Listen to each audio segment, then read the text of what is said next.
Assalamualaikum warahmatullahi wabarakatuh.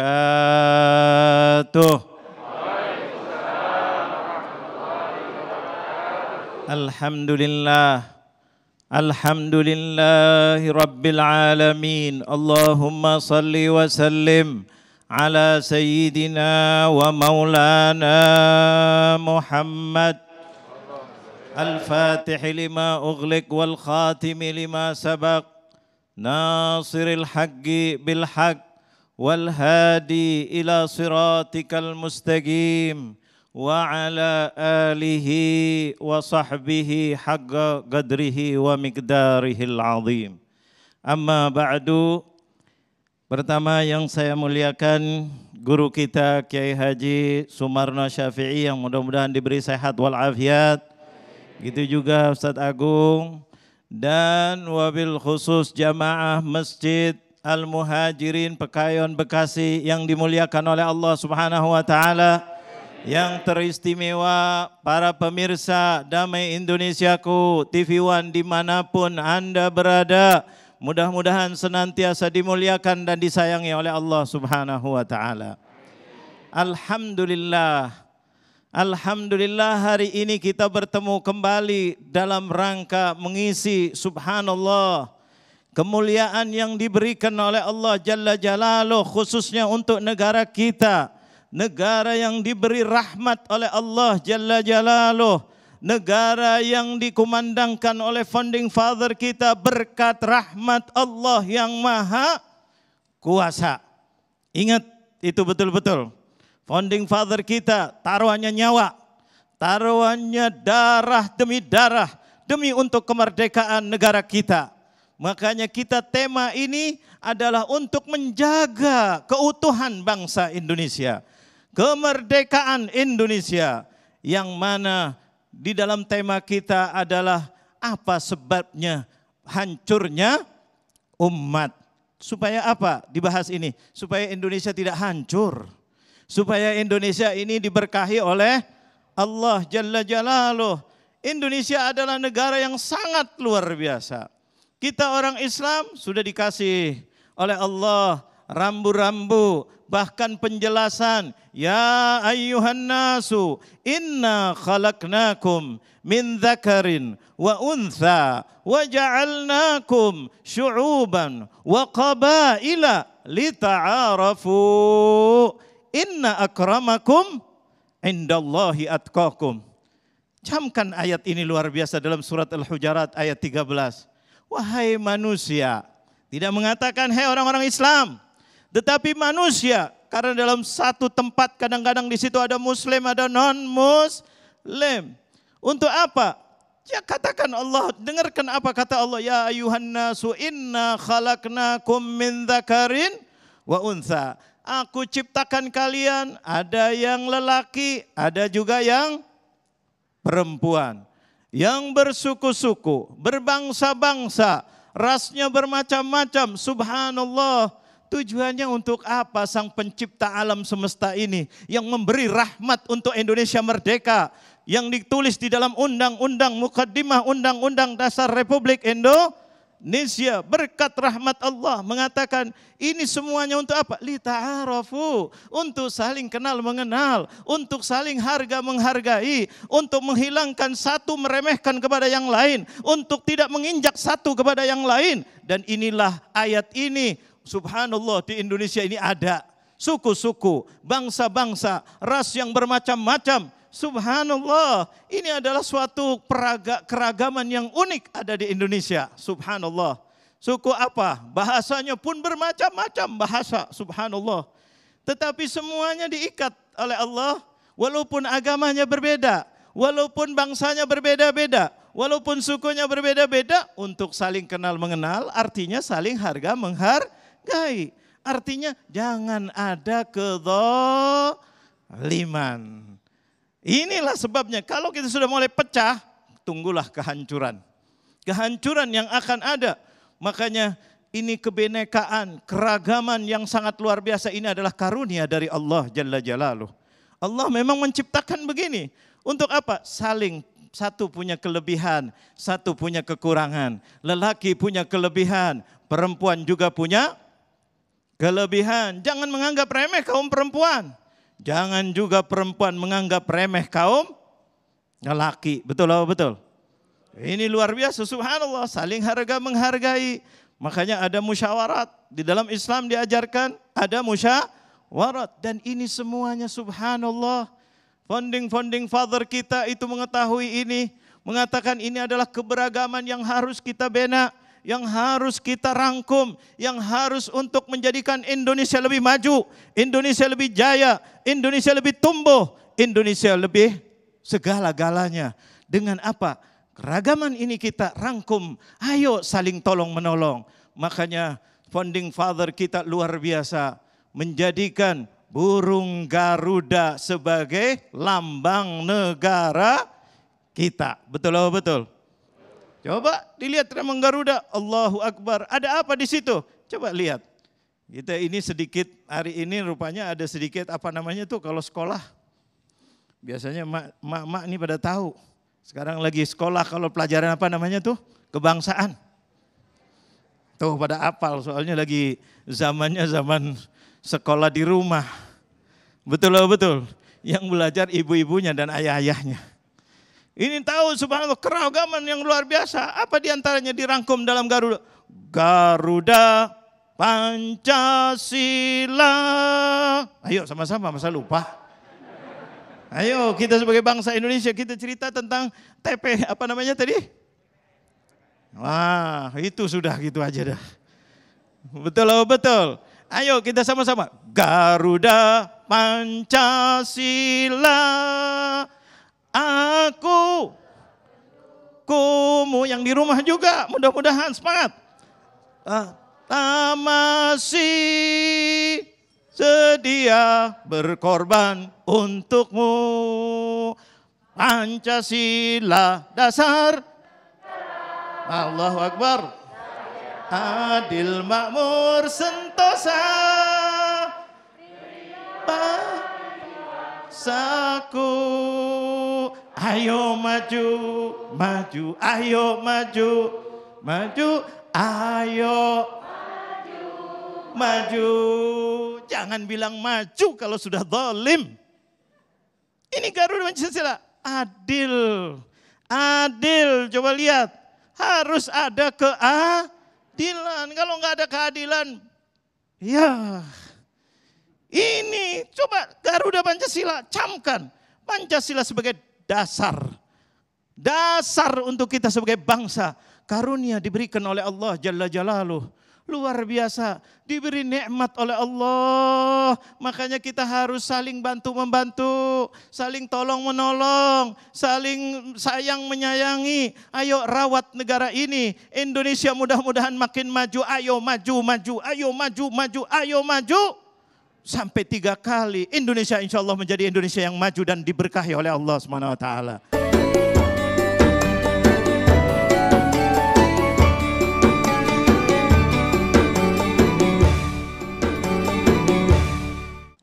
Assalamualaikum warahmatullahi wabarakatuh.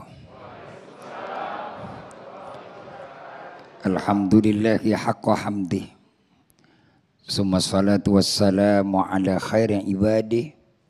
Sayyidina wa habibina wa syafi'ina wa qurrati a'yunina Muhammad. Wa ala alihi wa ashabihi wa man tabi'ahu huda ila akhiri ayamih amma ba'd.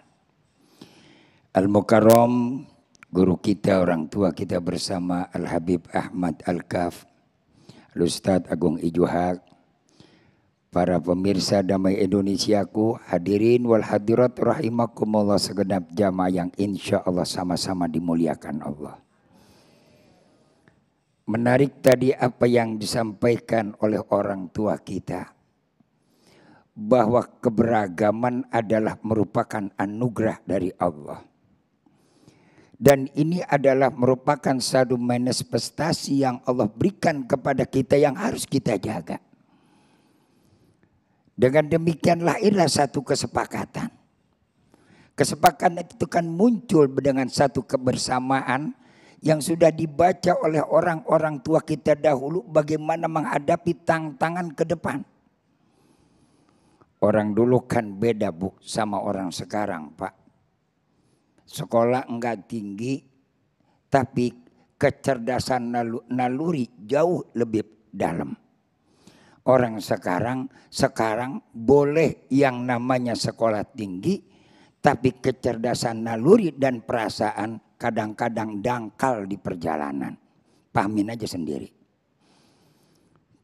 Ya Pak? Halo? Nah, lalu bagaimana sekarang kita memelihara keragaman kita?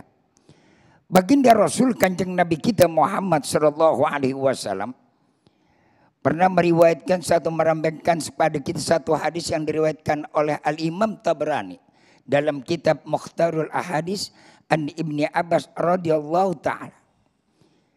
Khamsun bi khamsin kata Nabi. Ada 5 perkara yang apabila 5 ini dikerjakan, maka 5 musibah akan datang kepada kita. Dan ini adalah menjadi penyebab kehancuran kehidupan umat. Setiap di antara kita mendambakan adanya kelestarian. Minimal ada yang melanjutkan harapan kita.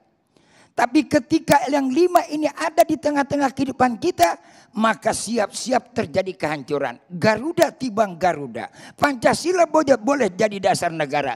Tapi kalau yang 5 perkara ini terjadi oleh bangsa Indonesia, siap-siap. Garudamu hanya tinggal gambaran, Pancasilamu hanya tinggal bacaan. Ih, serem enggak? Serem enggak? Mudah-mudahan insya Allah bis ini jangan sampai serem. Insya apa Pak yang 5? Keburu 5 ya 5 saya sampaikan. Keburu enggak keburu ya kita lanjutin pada segmen berikutnya. Ya ini kan segmen saya cuma 8 menit ngomong 5. Ya kan ada segmen berikutnya ntar kita lanjutin. Makan juga kan sesuap-sesuap enggak sepiring-sepiring. Ya Bu ya. Cuman kebo yang sekali nyaplok sepiring. Yang pertama kata Rasul, mana qad qaumul ahda ila sulitu alaihi ma'aduhum. Tiadalah satu kaum itu mereka menghancurkan, menggagalkan dan mereka merobohkan kesepakatannya, merusak daripada apa yang menjadi pegangan kebersamaan. Sulitu alaihi ma'aduhum. Musuh kamu siap akan menerkam kamu. Jangan salahkan kalau suatu saat nanti orang asing menghantam kepada kita. Jangan salahkan kalau nanti orang asing yang namanya menjajah bukan lagi dengan senjata. Tapi kita yang membuka peluang pada mereka untuk mencengkram kita. Jangan salahkan orang bro, lu sendiri yang salah. Rumah tangga kan juga ada kesepakatannya. Ketika kesepakatan suami istri, dia langgar keduanya, ya orang campur tangan dong, ada intervensi. Bu, jaga kesepakatan kita ya. Jangan ada dusta di antara kita. Tadi orang tua semangat, saya mah melo-melo aja lah. Saya mau bersemangat bagaimana ya udah begini. Habis kebanyakan kita kena COVID. Udah divaksin belum? Udah divaksin belum? Iya, lagi kecil kita udah divaksin. Udah gede juga divaksin, alhamdulillah. Kita waktu kecil divaksin apa namanya Bu? Apa namanya? Vaksin cacar, namanya vaksin apa?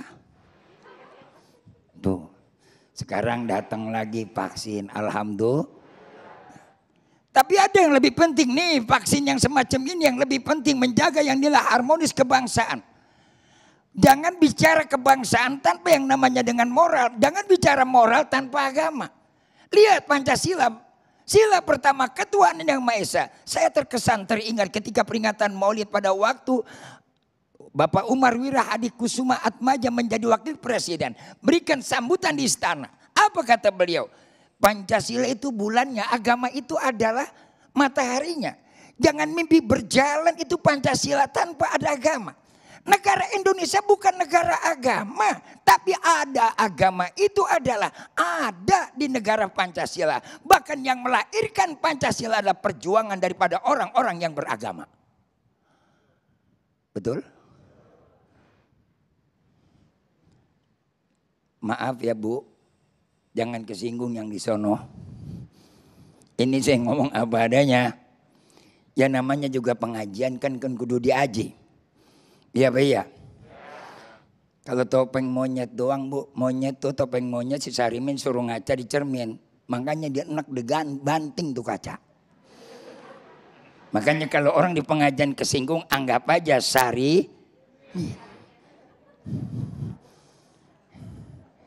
Ngaji ini kan kita yang namanya pengajian ini ngaji diri. Ngaji diri kita cerminkan diri kita. Bagaimana kita mencerminkan? Oh selama ini terjadi kehancuran. Orang bisa ngobok-ngobok kita, orang asing masuk. Bahkan menjajah ekonomi kita, mengatur kita. Siapa yang salah? Kita yang sudah melanggar aturan dan undang-undang bangsa kita sendiri. Betul? Jangan salahkan orang lain dong.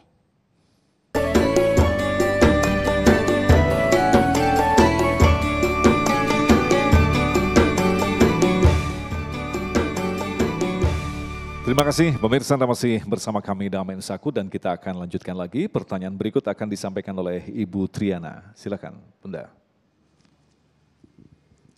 Bismillahirrahmanirrahim. Assalamualaikum warahmatullahi wabarakatuh. Salam hormat. Yang saya ingin tanyakan, apakah transgender dan orientasi seksualitas itu di masa sekarang termasuk salah satu penyebab atau sebagai tanda-tanda kehancuran kehidupan manusia? Dan sebagai umat Islam, bagaimana kita menyikapinya? Terima kasih. Assalamualaikum warahmatullahi wabarakatuh. Waalaikumsalam warahmatullahi wabarakatuh. Kiai Sumarno, tadi Kiai menjelaskan tentang ini, bagaimanakah menjawab fenomena yang terjadi di hadapan kita saat ini? Terima kasih Ibu. Baginda Rasul Kanjeng Nabi kita Muhammad Sallallahu Alaihi Wasallam diutus oleh Allah Subhanahu Wa Taala sebagai rahmatan lil alamin. Karena Nabi Muhammad diberi informasi oleh Allah dengan wahyu Allah Subhanahu Wa Taala. Wa naqussu 'alaika min anba'i rasulik ma nusabbitu bi fuadak. Ayat ini luar biasa. Ketika Allah menceritakan sejarah tentang umat-umat Nabi sebelumnya, umat Nabi Nuh, umat Nabi Lut, umat Nabi Sis, umat Nabi Daud, seluruh umat diceritakan dalam Al-Quran. Al-Quran 2/3% lebih banyak bercerita tentang sejarah. Untuk langkah ke depan. Skenarionya dia juga, versinya berbeda, tapi skenarionya itu juga. Garongnya zaman dulu garong, maling ya maling. Cuman maling dulu pakai golok, pakai bedog, sekarang cukup bolpen, bahkan cukup HP. Tapi tetap ya garong. Cuman bahasanya aja dibilang koruptor. Sekarang kita ganti garong lagi.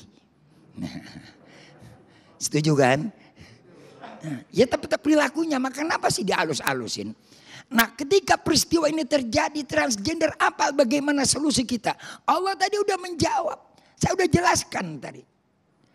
Wala dhaharat fihimul fa'isa ila fasa fihimul maut.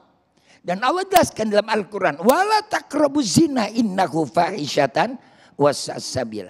Si transgender ada di mana Pak? Kesana kagak, kemari kagak. Lanang ora, wadon juga ora. Lah kebingung Pak. Mau dibilang wadon, tapi buktinya lanang. Mau dibilang lanang, modelnya kayak wadon. Lah kalau yang begini bagaimana? Oh, dalam fikih ada unsa-unsa itu ada batasan ukurannya. Ketika dia lahir mempunyai 2 alat kelamin, tunggu nanti saat masa dewasanya, masa baliknya, cenderung kemana dia? Udah dia bawa di atas bewokan ditambah dahulu baru kelihatan model-model gaya-gayaan kayak sekong. Nah, jalan di model-modelin karena lingkungan dan pergaulan akhirnya terbawa dengan model kayak begitu atau juga karena tekanan ekonomi. Enggak menutup kemungkinan banyak sekarang. Maka kalau memang dia penyakit ya obati.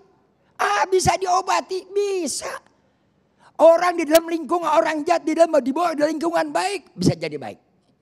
Kenapa orang masuk pesantren? Karena di pesantren ada lingkungan yang positif. Coba kalau mereka dibawa dengan lingkungan yang positif.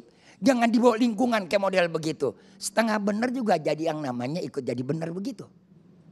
Nah, lalu bagaimana apa kita terima? Apakah kita bisa nerima? Nerima manusianya tapi enggak nerima perilakunya. Secara manusia kita terima, dia adalah hamba Allah. Dia adalah ciptaan Allah. Dia punya hak asasi. Tapi perilaku yang kita prihatin, Bu. Perilaku. Yang ini perlu kita obati.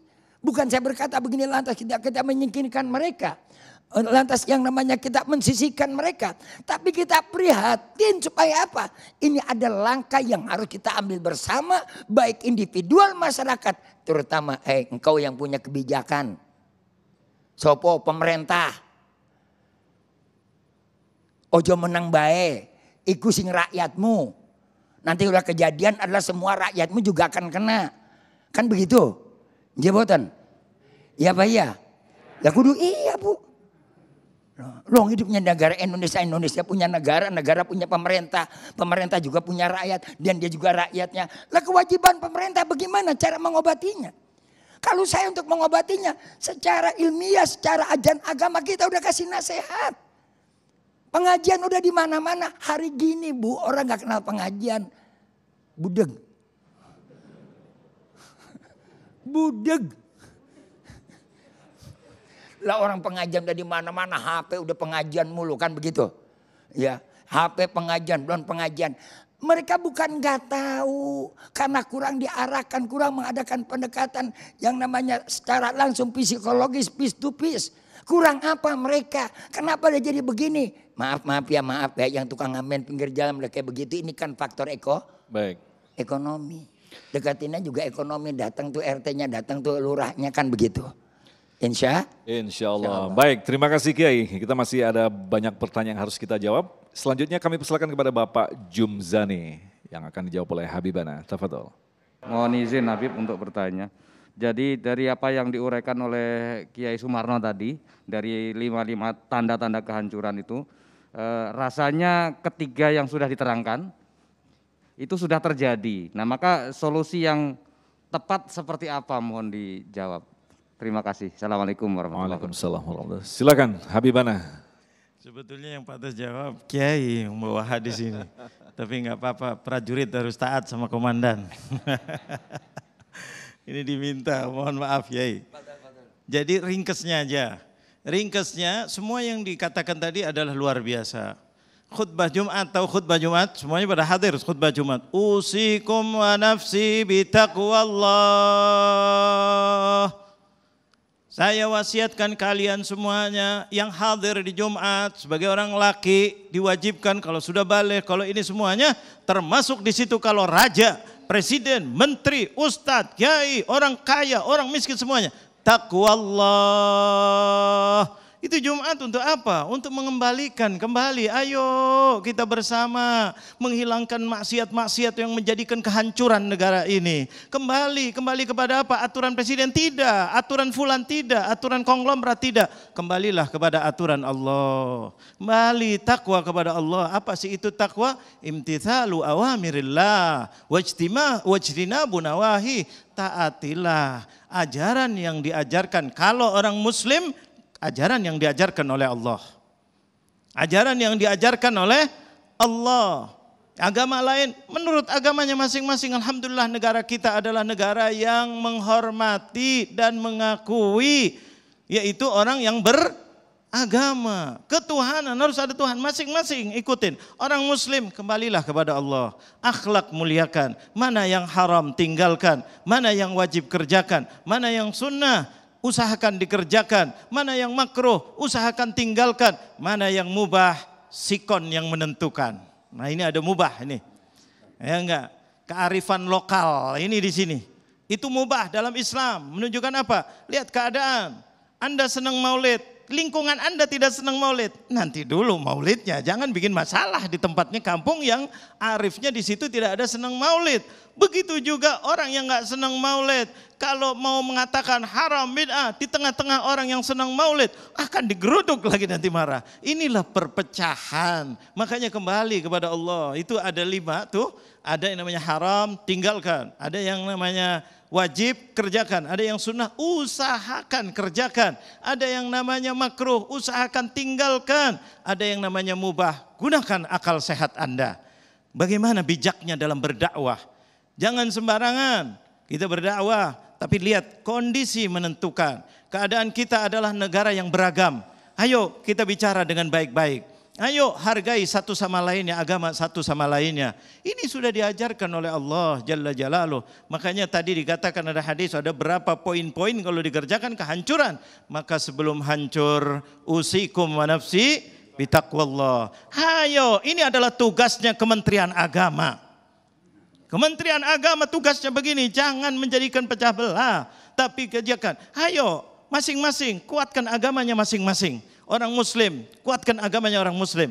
Orang Nasrani, kuatkan agamanya dia dengan Nasrani. Itu kan tugasnya. Bukan mengatakan ini begini, pengajian malah kadang-kadang salah. Ini na'udzubillah min dalik. Ini yang menjadikan akhirnya kacau, wal'iyadzubillah. Perzinaan, sudah jelas dalam agama Islam itu hukumnya haram. Agama lain pun saya yakin mengatakan haram. Begitu juga ada makanan yang diharamkan, ada perilaku yang diharamkan, durhaka sama orang tua, haram hukumnya. Kebut masalah ini. Banyak sekarang anak-anak kurang ajar sama ibunya. Banyak anak-anak kurang ajar sama ayahnya. Dibiarkan, yang diurusin pengajiannya ini enggak benar ini. Kayaknya enggak gini nih. Oh, orang yang belajar yang ciri-cirinya teroris yang bahasa Arab lagi. La ilaha illallah. Ajarkan birrul walidain. Jangan sampai durhaka sama orang tua kita. Anak kepada orang tua, istri hormati suaminya. Jangan kurang ajar kepada suaminya, wajib taat. Ini jarang diajarkan. Begitu juga seorang suami, jangan mendolimi istri. Pelan Bu. Jangan mendolimi. Pak, jawab. Ini subhanallah, ini dijaga. Ini yang akan menjadikan Indonesia insya Allah selamat. Mulai dari rumah, kampung kita, agama sama-sama. Ayo tolong menolong, bantu membantu. Oh, tetangganya sakit, silahkan bantu dia. Bahkan Rasulullah mengatakan apa? Kalau punya makan, punya daging, dagingnya sedikit masak, baunya ke tetangganya. Mau ngasih daging, dagingnya ya ada dikit untuk anak, istri dan seterusnya. Bagaimana caranya? Rasulullah kasih solusi, perbanyak kuahnya. Enak kasih tetangganya. Tetangganya bukan dilihat, tetangga orang Islam. Tidak, Rasulullah nggak mengatakan tetangga yang Muslim. Tidak, tetangganya walaupun dia non Muslim. Walaupun Nasrani, walaupun Yahudi, walaupun Buddha, walaupun Hindu, walaupun Konghucu. Kita bicara itu, kenapa? Karena di Indonesia yang diakui adalah 6 agama ini. Maka kita tidak ada permusuhan. Oh, tetangganya ternyata Masya Allah tetangga saya baik. Begitu juga yang lainnya. Tidak ada su'udzan, tidak ada dengki, tidak ada iri, tidak ada sombong. Insya Allah ini yang menjadikan keberkahan untuk Indonesia bisa menjadi Indonesia Amin. Yang merdeka dan diberkahi oleh Allah.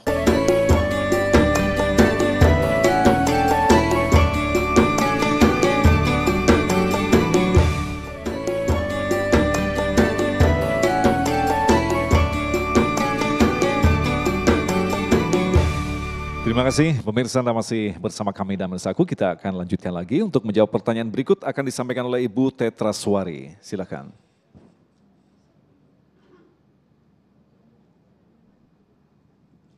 Assalamualaikum Ustadz.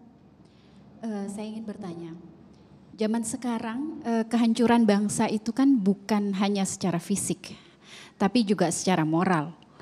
Nah, bagaimana kalau ada orang atau kelompok orang yang sebenarnya menyebabkan kerusakan bangsa seperti feminis atau liberal, ya yang seperti kita ketahui bahwa mereka adalah orang-orang yang membela hak-hak kaum LGBT, ya.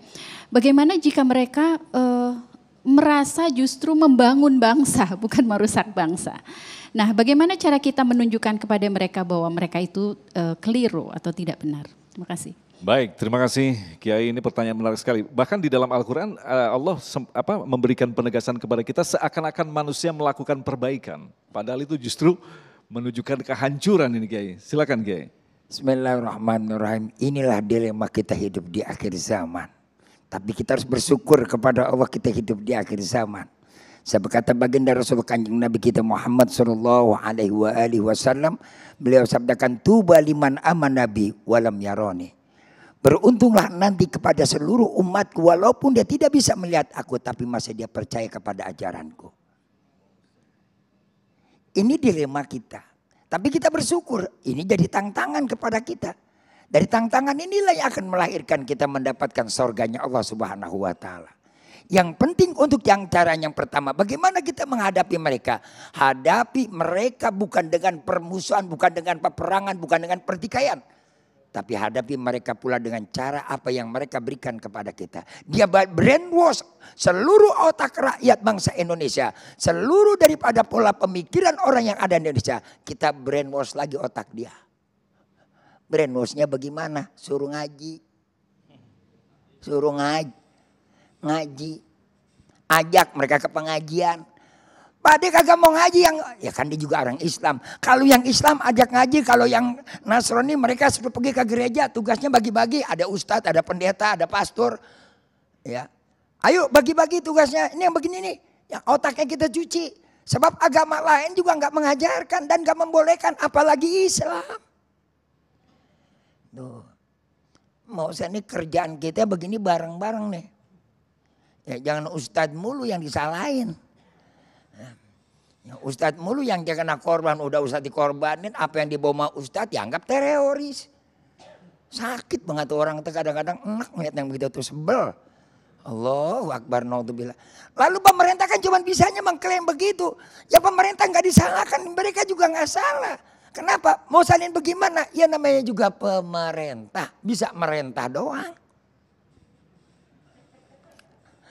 Kalau udah begini cuma bisanya merentah doang. Padahal ini penyakit buat bangsa dan negara. Saya katakan tadi, secara yang namanya kita melakukan kajian ilmiah tentang virus, hanya virusnya yang kita cari. Tapi sumber penyebab virus kita nggak tahu. Innahu fahisatan wa sa'at sabila. Jalan yang terburuk, langkah yang terjelek dari perilaku manusia semacam inilah. Bukan manusianya, tapi perilakunya, perbuatannya. Kita kagak benci sama maling, tapi yang kita gedek sama nyolongnya. Kita kagak benci sama koruptor, tapi kita sebel enak sama nyolongnya. Maka yang perlu kita perbaiki perbuatannya, Bu. Bagaimana perbuatannya kita ajak dari mulai diri kita nih masing-masing. Ku anfusakum wa ahlikum naro, jaga diri kita masing-masing. Tadi Ustadz Agung bilang mereka seakan-akan melakukan perbaikan padahal mereka melakukan kerusakan. Baca dalam surat Al-Baqarah. Itu emang perilakunya orang-orang yang begitu-begitu modelnya. Itu udah Allah jelaskan dalam Quran. Semestinya kita pandai menganalisa, mengambil langkah. Begitu kita tahu yang begini modelnya bakal merusak kehancuran kehidupan kita. Buru-buru kita bangkit insya Allah. Amin ya rabbal alamin. Amin. Bagi lagi yang lagi. Terima kasih Kiai. Selanjutnya Ibu Irma Dewani. Assalamualaikum warahmatullahi wabarakatuh Pak Ustadz. Ya. Berdasarkan hadis riwayat Baihaqi, ada 3 perkara yang menyebabkan kehancuran Pak Ustadz. Yang pertama itu adalah menuruti hawa nafsu, kemudian kekikiran yang mungkin berlebihan, dan yang ketiga itu bangga kepada diri sendiri. Pertanyaan saya Pak Ustadz, bagaimana kondisi kekikiran ini dapat menyebabkan kehancuran di dalam bernegara atau di dalam rumah tangga ya untuk individual gitu. Terima kasih Pak Ustadz. Assalamualaikum warahmatullahi wabarakatuh. Assalamualaikum warahmatullahi wabarakatuh. Habibana, silakan. Masya Allah, pertanyaannya luar biasa. Ini masalah kekikiran. Kita titik poinin kekikiran aja dah. Karena sudah akhir ini segmen ini. Mudah-mudahan Allah berkahi. kekikiran. Sebelumnya itu saya mau komentar yang tadi saya katakan 6 agama. Subhanallah tadi anak saya mengkritik, katanya, ayah, abah, itu sebetulnya 7 katanya. Kenapa 7? Katanya itu ada satu Kristen, ada satu lagi Katolik. Oh iya juga katanya. Jadi mohon maaf kalau memang itu dibedakan. Tapi saya bicara ini 6 karena memang saya belajar dulu adalah 6. Karena mungkin di sekolahan sekarang lebih teliti lagi menjadi 7. Mudah-mudahan semuanya benar. Insya Allah. Jadi kembali lagi kepada tadi adalah kekikiran. Bagaimana kekikiran bisa menjadikan kehancuran. Betul, itu luar biasa. Jangan dianggap kekikiran remeh. Istri aja kalau suaminya kikir, kira-kira gimana? Seneng apa enggak? Jujur ibu. Seneng enggak? Jawab. Mudah-mudahan yang jawab Allah kasih suaminya jadi pemurah, pembaik. Ya luar biasa insya Allah. Aminnya luar biasa kencang. Kenapa? Kalau suaminya kikir, istrinya lebih kikir lagi nanti. Untuk melayani suaminya. Betul apa betul? Setuju tuh. Ini baru rumah nih. Kalau kikir, otomatis ini Rasulullah mengatakan 3 salah satunya kekikiran. Rasulullah itu bukan main-main. Wa ma yantiqu 'anil hawa in huwa illa wahyun yuha dari Allah. Kekikiran akan menghancurkan. Karena rumah tangga kalau suaminya kikir kepada istri, tunggu kehancuran. Selalu curiga terus, duitnya kemana ini suami, duitnya kemana. Akhirnya curiga, dicek handphonenya, dicek kantongnya. Masuk kamar mandi aja langsung gerbek. Betul apa betul? Suaminya terasa ini kok duit berubah. Tadi 100 di depan menjadi di belakang. Jangan-jangan ada apa ini. Curiga lagi sama istrinya. Hancur apa tidak kira-kira? Anak begitu juga, kalau baik semua orang lain, anaknya nggak dikasih, pelit sama anaknya, anak juga akan menghancurkan, tidak mau kepada taat kepada ibu dan ayahnya. Begitu juga para pemimpin, kalau kikir kepada rakyatnya, rakyatnya akan marah, bisa berontak kepada pemimpinnya. Betul apa tidak? Jangan main-main, makanya ekonomi ini luar biasa, harus dijaga. Kesejahteraan. Ini dalam Pancasila disebutkan harus kita sejahtera. Artinya apa? Yang kaya boleh kaya, tapi yang miskin jangan makin miskin. Berilah bantuan kalau perlu, apalagi kondisi dalam keadaan susah. Ini kadang-kadang sudah dikasih bantuan, uang negara, uangnya rakyat dimakan oleh menterinya. Gimana nggak marah? Ini yang jadikan marah. Jadi jangan kikir, bagi. Maksudnya kikir jangan sampai pelit. Ini adalah mendatangkan kehancuran semuanya. Ini adalah dengan kekikiran salah satunya. Makanya Rasulullah selalu mengatakan apa? Harus dermawan. Makanya dalam Islam bukan hanya zakat, ada infak, ada sedekah, ada ini yang mana itu bukan wajib, tetapi harus namanya ini kewajiban moral. Ibu dan Bapak mari sama-sama sebagai penutup mengakhiri pertemuan acara kita pada kesempatan siang hari ini dengan membacakan doa. Mudah-mudahan Allah berikan kepada kita taufik dan hidayah, ridho dan inayah. Astaghfirullahaladzim, falakal hamdi ya ma'bud. Allahumma salli wa sallim ala sayyidina Muhammad wa ala alihi wa sahbihi wa sallim tasliman katsira. Alhamdulillah rabbil alamin. Wassalatu wassalamu ala al-mabuthi rahmatan lil alamin. Sayyidina wa maulana Muhammad wa ala alihi wa sahbihi ajma'in. Allahumma bihaqqi kitabikal mubin wa bihaqqi man arsalahu rahmatan lil alamin. Iftah lana futuhal arifin wa sabitna ala ta'atika wal yakin waj'alna min ibadika salihin. Rabbana taqabbal minna innaka antas sami'un alim. Fatub alaina innaka anta tawwabur rahim. Rabbana atina fid dunya hasanah wa fil akhirati hasanah wa qina adzabannar. Wa sallallahu ala sayyidina Muhammadin khairal ajmain. Subhana rabbika rabbil izzati amma yasifun. Salamun alal mursalin walhamdulillahi rabbil alamin. Assalamualaikum warahmatullahi wabarakatuh.